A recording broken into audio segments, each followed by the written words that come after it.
이슈 완전 정보 김성훈 변호사와 함께 사회 현안 짚어보겠습니다. 어서 오세요. 안녕하세요. 자, LH 사태가 전체 전국과 사회를 다 뒤덮고 있는데요. 이 정부 대책 어떻습니까? 보시기에 일단 뭔가 좀 정리 좀 해볼까요? 네, 크게 이제 4가지 대책을 발표를 했는데 결과적으로는 2가지로 나눠져 있습니다. 하나는 앞으로 이런 일이 발생하지 않도록 어떻게 사전 통제를 할 것인지에 관한 부분이고요. 여기에 대한 2가지 대책으로 이제 앞으로 토지와 이런 계획과 관련된 업무를 담당하는 공무원 혹은 공사 직원의 경우에는 부동산 거래를 관련된 지역에 있어 못하도록 하거나 부득이 이제 할 경우에는 사전 신고를 하도록 하는 경우 이 첫 번째가 있고요. 또 사후적인 대책으로는 이제 앞으로 이런 불법 행위를 저지른 경우에 부당이득을 환수할 수 있는 조항이 현재로서는 거의 부족한 상황입니다. 이런 조항들을 할 수 있는 입법을 통과시키고 이런 불법 행위자들이 나중에라도 이렇게 다시 문제들이 있는 것들을 관련된 취업을 하거나 이러지 못하도록 하는 제한들을 두겠다라는 내용이 있습니다. 자, 대책 부분을 짚어보기 전에요. 과거 이제 수사 부분을 좀 짚어보면 실명을 한 경우는 그래도 어느 정도 찾아낼 수 있을 것 같은데 차명 거래나 이런 거 찾아낼 수 있을까요? 어떻습니까? 현실적으로 굉장히 어려울 것입니다. 이제 친인척 등을 명의를 빌려가지고 할 수도 있을 텐데요. 지금 우리가 한마디로 이거를 수사를 한다면 이 범죄자들의 의식, 생각, 그리고 애견을 우리가 한번 역으로 생각해 볼 필요가 있겠죠. 당연히 이게 문제가 밝혀지면은 얼마든지 나중에 문제가 될 수 있을 거라는 걸 알 수도 있는 상황이고 이익은 또 확실하게 이익이 보장될 수도 있는 상황입니다. 그렇기 때문에 최대한 들키지 않는 여러 가지 방법을 동원해서 했을 가능성은 높고요.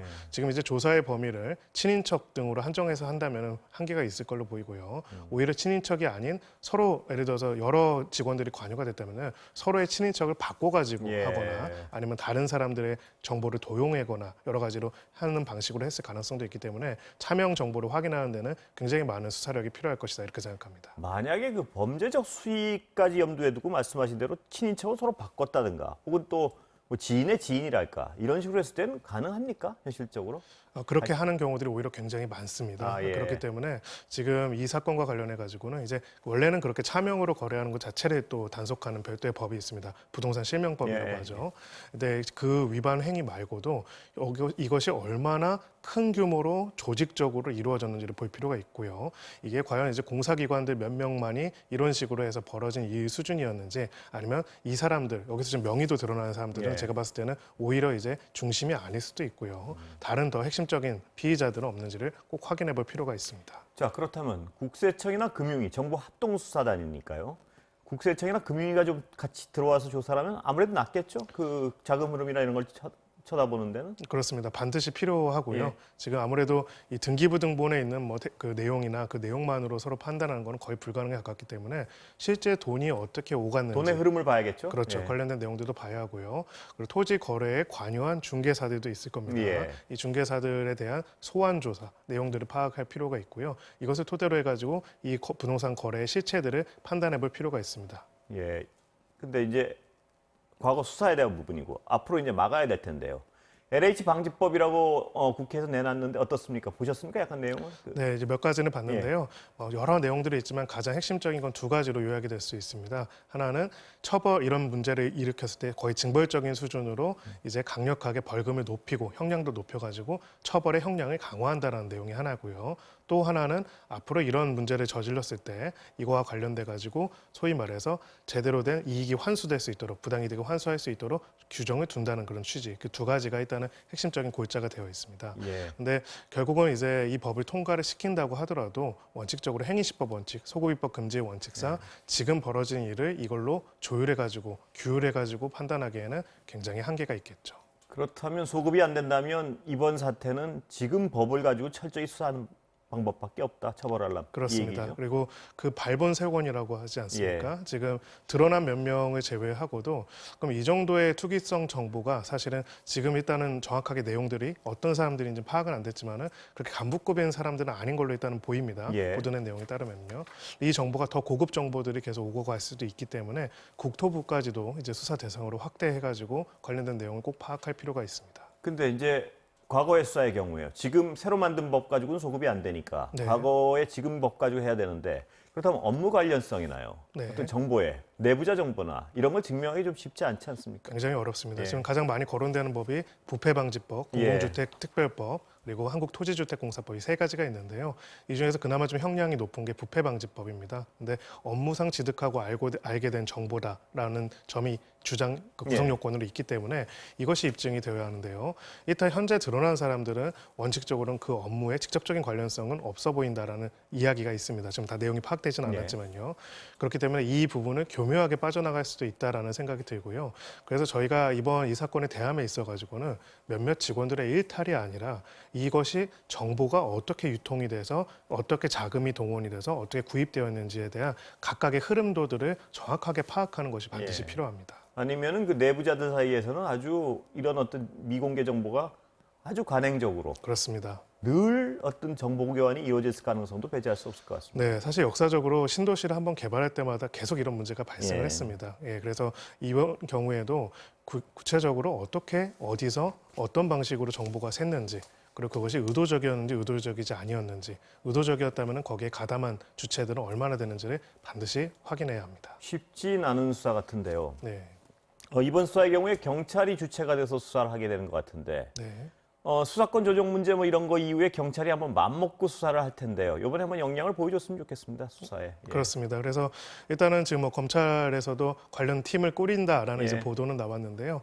이거와 관련돼 가지고는 이제 수사권 조정도 중요하지만 또 실체적 진실을 발견하는 것도 굉장히 중요하기 때문에 어떤 갈등이나 이런 거 넘어서 가지고 모든 기관들이 최선을 다해서 기존의 수사 역량을 발휘해야 하고요.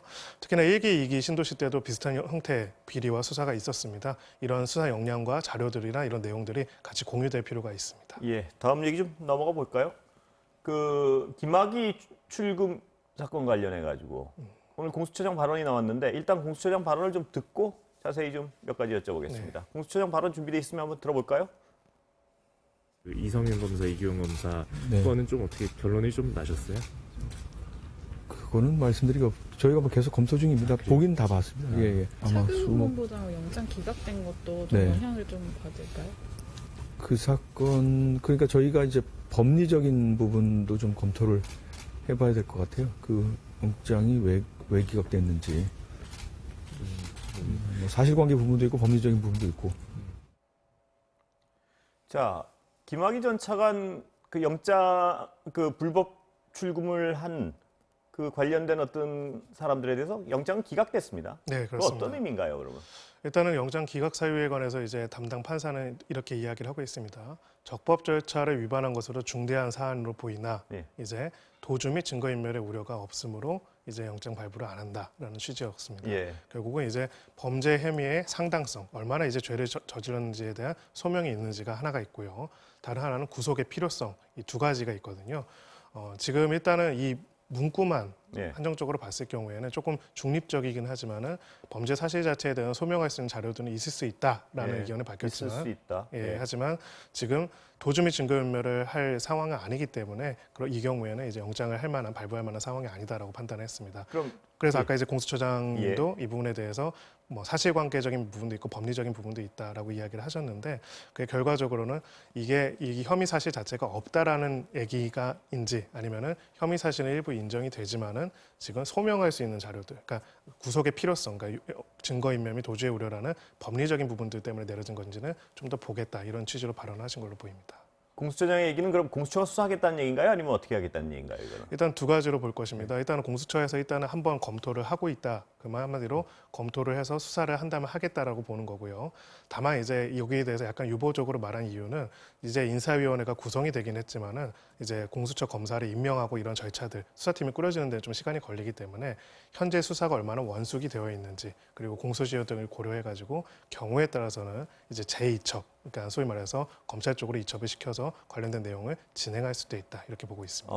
이렇게 어떤 좀 러프하게 얘기하는 게 뭐 어떨지 모르지만 김학의 출금 사건은 검찰 쪽이 검찰의 다수가 좀 어떤 파고 싶어하는 사건이고 한명숙 전 총리 사건은 좀 검찰의 다수가 죄가 안 된다고 생각하는 쪽인데 한명숙 전 총리 사건에 대해서는 공수처에서 다시 넘겼죠 대검으로. 이건 그렇습니다. 어떤 의미인가요? 이것도 이제 여러 가지 의미가 있는데요. 가장 중요한 한 가지는 공소시효의 문제입니다. 결국 이제 그 관련된 내용에 대해서 결론을 빨리 내리고 기소를 하려면 시효가 완성되기 전에 정리가 되어야 하는데 이미 거의 임박한 상황이고 그렇기 때문에 이거는 즉 공수처 같은 경우에는 현실적으로는 공수처 자체는 출범을 했지만은 검사와 수사관들이 딱 수사 역량이 아직 완전치 않기 그렇죠. 때문에 그 상황에서 이제 수사가 유야무야 되다가 시효가 완료가 되면 아무것도 안 되기 때문에 이 부분에 있어서는 일단 시효 임박을 이유로 검찰이 다시 진행을 해라 이렇게 한 것이죠. 대검에 다시 넘긴 거죠? 그렇습니다. 그러면 그 전에 대검에서는 혐의 없음으로 결론을 내린 거 아닌가요? 그렇습니다. 그럼 대검에 다시 넘기면 대검은 똑같은 결론을 내릴 가능성이 큰 거 아닌가요? 지금으로서는 그럴 가능성이 매우 높습니다.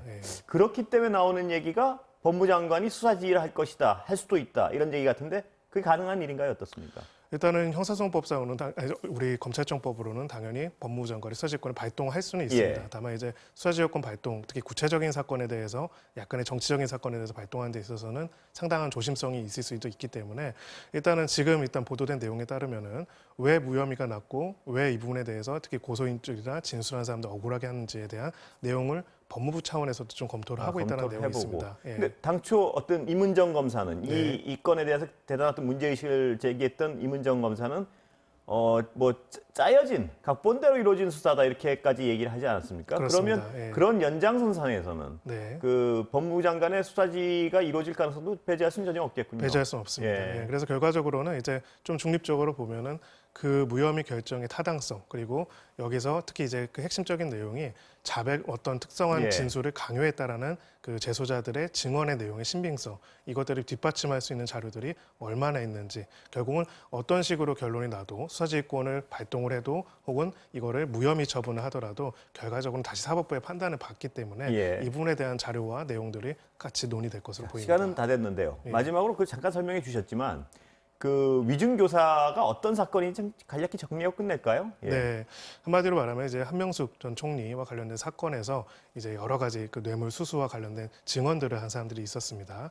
그 사람들에 대해 가지고 당시 검사, 특수부 검사들이 이런 형태로 증언을 하라, 이렇게 해라라고 해서 사실과 다른 증언을 교사했다. 그래서 위증 교사라는 혐의로 이제 이야기가 폭로가 됐던 거고요. 폭로가 된 지는 벌써 좀 시간이 많이 지났습니다. 저희도 한번 다뤘던 기억이 나네요. 그런데 결과적으로는 이 증언의 신빙성을 인정할 수 있는 내용이 없다라는 이유로 무혐의로 사실상 그게 대검의 결론이죠. 그렇죠. 결론이 나온 상태고요. 그 상태에서 공수처로 이관이 됐다가 공수처에서는 어쨌든 이 사건의 결론을 내려면은 공소시효안의 결정을 내야 하기 때문에 다시 대검으로 돌려보낸 상황입니다. 그래서 지금 이 내용에 대해서는 사실 국민들로서도 굉장히 궁금해하는 내용이기 때문에 또 중요한 사건이죠. 그렇습니다. 결론도 중요하지만은 항상 이제 사법 절차라든지 민주주의 절차에서 중요한 거는 결론에 이른 이유가 무엇인지 그 부분이 또 분명히 드러나야 될 것 같습니다. 그렇습니다. 그러니까 법무부 장관의 수사지휘를 통해서 다시 수사하게 되는 것 여부도 중요하겠지만 그렇습니다. 대검이 무혐의 처리를 한 것이 과연 적절했느냐? 그렇습니다. 그 근거는 무엇이었느냐? 여기에 대해서 투명하게 한번 들여다보는 게 필요할 것 같습니다. 네, 그래서 결론도 중요하지만 각각 법무부나 검찰이나 그 결론의 이유에 대해서도 국민들에게 충분히 설명을 해야 할 것으로 그 보입니다. 부분이 무엇보다 중요한 것 같습니다. 그렇습니다. 오늘 말씀 여기까지 듣겠습니다. 감사합니다. 감사합니다.